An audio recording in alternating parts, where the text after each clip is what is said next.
Hello guys, আজকের এই ভিডিওতে আপনাদেরকে দেখানো হবে এক ক্লিকের মাধ্যমে অস্থির লেভেলের ডিএসএলআর এর মতন ব্লার করতে পারবেন।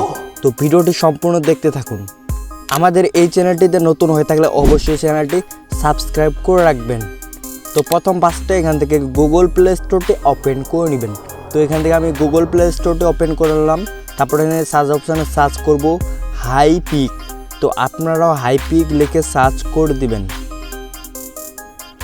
তো হাইপিক অ্যাপটি আপনারা ইনস্টল করে নেবেন, প্লে স্টোর থেকে ইনস্টল করে নেবেন। তারপরে এখান থেকে হাইপিক অ্যাপটি ওপেন করে নেবেন। তো এখান থেকে আমি হাইপিক অ্যাপটি ওপেন করে নিলাম। তো হাইপিক অ্যাপটি ওপেন করার পর এখান থেকে ক্রস আইকনটাতে ক্লিক করে দেবো। তারপরে এখানে ক্যান্সেলে ক্লিক করে দিলাম। তারপরে অল ফটোতে ক্লিক করব।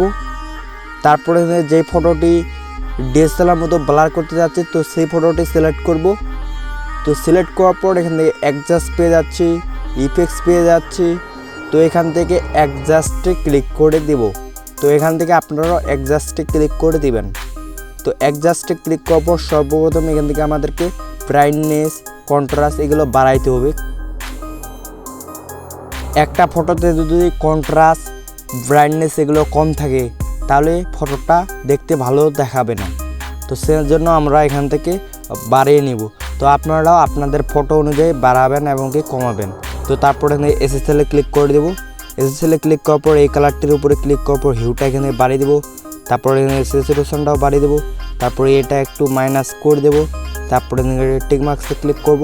তারপরে এখান থেকে স্ক্রল করব, স্ক্রল করে এখান থেকে ব্লার, এই ব্লার অপশনটাতে ক্লিক করে দেব। তো এখান থেকে অনেকগুলো প্রিমিয়াম ব্লার টুলস পেয়ে যাচ্ছেন। তো এগুলা আপনাদের যেটা ভালো লাগবে তো সেটার উপরে ক্লিক করে দেবেন।